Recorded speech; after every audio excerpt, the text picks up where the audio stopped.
ஒரு அடர்ந்த காடு இருந்தது. அந்த காட்டை சுற்றி நிறைய குட்டி குட்டி தீவுகள் இருந்தது. அந்த காட்டில் வாழ்ந்த காட்டுவாசி மக்களுக்கு தலைவர் ஒருவர் இருந்தார். அந்த தலைவர் காட்டில் தங்கியிருக்கும் காட்டுவாசி மக்களை தன்னுடைய சொந்த குழந்தைகள் போல கண்ணும் கருத்துமாக பார்த்து பாதுகாத்து வந்தார். ஆனால் இப்போது அந்த தலைவருக்கு வயதாகிவிட்டது. அவருக்கு பின் அந்த மக்களை வழிநடத்த வேறு ஒரு தலைவரை நியமிக்க அவர் முடிவு செய்தார். அதற்கு காட்டுவாசி மக்களில் உள்ள இளைஞர்களில் பல பேருக்கு பல போட்டிகளை வைத்தார். போட்டியின் இறுதியில் 2 இளைஞர்களை தேர்ந்தெடுத்தார் அந்த வயதான தலைவர். 2 இளைஞர்களுமே வீரத்தில் சிறந்தவர்களாக இருந்தாங்க. அதனால் வயதான தலைவருக்கு இந்த 2 பேரில் யாரை காட்டிற்கு தலைவராக தேர்ந்தெடுப்பது என்ற ஒரு மிகப்பெரிய குழப்பமே உருவாயிட்டு. 2 வீரர்களையும் நேரடியாக சண்டை போடவிட்டால் ஒருவரை ஒருவர் பயங்கரமாக அடித்து கொள்வார்கள். அந்த சண்டையின் இறுதியில் 2 பேரில் யாராவது ஒருத்தர் இறந்து கூட போயிடுவாங்கன்னு வயதான தலைவர் வேறொரு முடிவை எடுத்தார். 2 வீரர்களையும் இன்று நீங்கள் உங்கள் வீட்டிற்கு செல்லுங்கள், நாளை காலை சூரியன் உதித்ததுமே இங்கு வாருங்கள்னு சொல்லி அனுப்பி வச்சார். மறுநாள் காலையில் 2 வீரர்களையும் வரவச்ச வயதான தலைவர் 2 பேருக்கும் சில ஆயுதங்கள், உணவாக ஒரு மூடை சோளம், சமையல் பாத்திரங்களை கொடுத்தாரு. இதை பார்த்த இளைஞர்கள் இருவருமே, தலைவரே என்ன இது என்ன போட்டின்னு கேட்டாங்க. வயதான தலைவர் சொன்னார், உங்கள் 2 பேரையுமே நம்முடைய காட்டிற்கு அருகில் இருக்கும் தீவுகளில் ஆளுக்கு ஒரு தீவில் இறக்கி விடுவோம். உங்ககிட்ட இருக்கிற உணவு தானியம் முடிகிற வரைக்கும் அந்த தீவிலே தங்கி வாழ வேண்டும். உங்ககிட்ட அந்த உணவு தானியம் தீர்ந்த பிறகு மரத்தில் உள்ள கிளைகளை உடைத்து கரையில் போட்டு தீயை மூட்ட வேண்டும். அந்த தீயில் வர வெளிச்சத்தை பார்த்து இங்கிருந்து நாங்கள் படகனை அனுப்பி உங்களை தீவுக்கு இருந்து மீட்டெடுப்போம். தீவிற்கு அனுப்பிய உங்கள் 2 பேரில் யார் அதிக நாட்கள் தீவிலேயே தங்கியிருக்காங்களோ அவர் தான் அடுத்த தலைவராக தேர்ந்தெடுக்கப்படுவாங்கன்னு வயதான தலைவர் சொன்னார். இதற்கு அவங்க 2 பேருமே சம்மதம் சொன்னாங்க. வயதான தலைவர் சொன்ன நிபந்தனைகளை ஏற்றுக்கொண்டு 2 பேருமே தனித்தனியாக ஆளுக்கு ஒரு தீவை நோக்கி படகுல போனாங்க.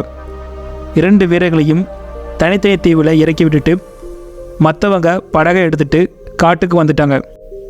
2 தீவுகளிலுமிருந்து எங்கேயாவது தீயின் வெளிச்சம் புகை வருதான்னு பார்க்க 5 பேரை எந்த நேரமும் அந்த 2 தீவினை கண்காணிக்க இருக்க தலைவர் உத்தரவு போட்டார்.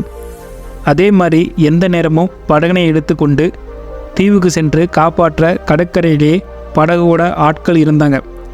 நாட்கள் அப்படியே மெல்ல மெல்ல உருண்டோடியது. 3 மாதங்கள் கழித்து ஒரு நாள் இரவு ஒரு தீவில் இருந்து தீயின் வெளிச்சம் வந்தது. அதை பார்த்த தலைவர் உடனே ஒரு படகை எடுத்து சென்று அங்கு எலும்பும் தோலுமாக இருந்த ஒரு இளைஞனை அழைத்து கொண்டு வந்தார்.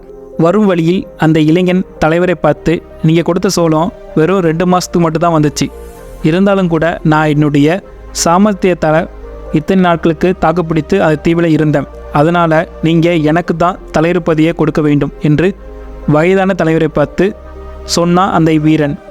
ஆனால் மற்றொரு வீரனிடமிருந்து இன்னும் எந்த ஒரு செய்தியும் வரல. 4 மாதம் கலந்தும் கூட மற்றொரு வீரனிடமிருந்து எந்த ஒரு செய்தியும் இல்லை. வயதான தலைவருக்கு ஒருவேளை அந்த இளைஞனுக்கு தப்பாக எதுவும் ஆயிருக்குமோ அப்படின்னு பயம். ஸோ 5ஆவது மாதத்தில் படகனை எடுத்துக்கொண்டு அந்த தீவிற்கு போனாங்க.